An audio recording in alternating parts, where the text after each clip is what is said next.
ירוחם זה התגשמות החזון הציוני. עליות המוניות, חלוצים בעל כורחם, כן, היו מעברות, היה קושי ועדיין יש אתגרים.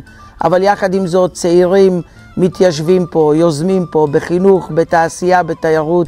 כיום אני רכזת השכלה גבוהה במרכז הצעירים בירוחם, ועוזרת המון לצעירים להשתלב במוסדות האקדמיה, על מנת שיחזרו וישתלבו במשרות איכותיות כאן בירוחם.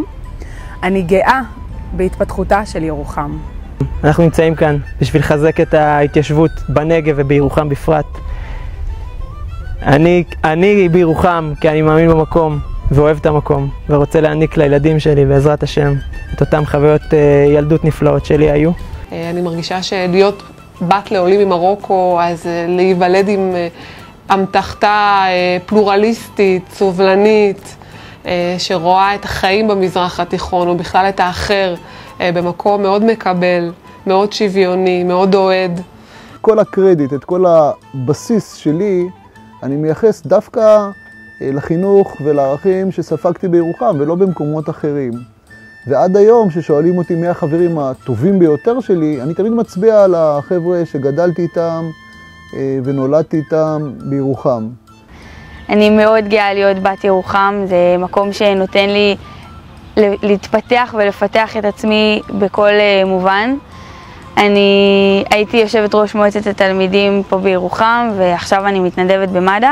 ממש עוד חודש אני יוצאת לשליחות מטעם הסוכנות היהודית, לייצג את ירוחם במיימי, שהיא העיר התאומה של ירוחם, ואני מאוד גאה לייצג את ירוחם. אני בן למשפחה מרוקאית ענפה, נולדתי והתחנכתי בירוחם. אני מרגיש גאווה גדולה שאני יכול לעזור לצעירים להתמודד עם הקשיים ולגרום להם להשתלב בחיי המקום. אנו נמצאים בבית כנסת שהמפואר שלמעשה הוא היה חלומו של אבי, להגיע אליו מבית כנסת שפעם היה צריף מתקופת העלייה בירוחם, ואנחנו למעשה משמרים וממשיכים לטפח ולהמשיך את המסורת שהוא החל. אני מרגיש שאני סוגר מעגל, שאני נמצא פה בבניין המועצה המקומית, איפה שמקבלים את ההחלטות, וזה מחזיר אותי אחורה לשורשים מבית סבתא, שסבתא אישה, זיכרונה לברכה, הייתה נוהגת לעזור לאנשים, ובעצם שימשה כשליחת ציבור באופן בלתי רשמי, והיום אני במקום הזה, ואני ממשיך את המורשת, וזה עושה לי טוב על הנשמה. הגעתי לירוחם לפני 19 שנה, בעקבות אשתי. הקמתי פה בית, משפחה. הקמתי פה עסק מאוד יפה. ירוחם הוא יישוב מתפתח. יש בו אנשים נפלאים. אני גאה להיות תושב ירוחם, ואני מקווה לצמוח ולגדול ביחד איתו. אז מהתקופה של ההורים שהגיעו בתקופת העוני, עד להיום, במצב שאנחנו היום, תודה לאל, הקמנו מפעל לתפארת, ואנחנו היום, יש לנו את העדיפות שמעסיקים את תושבי המקום, מפעל במצב מצוין, ובעזרת השם אנחנו ממשיכים ומסתכלים הלאה קדימה להתפתח עוד.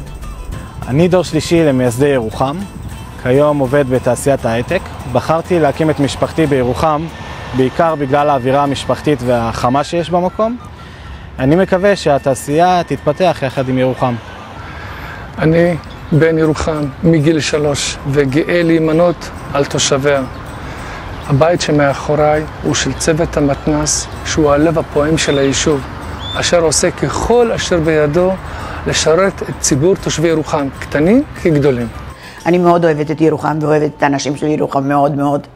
אם זה הודים, אם זה מרוקאי, אם זה ספרדי, כולם משפחה אחת.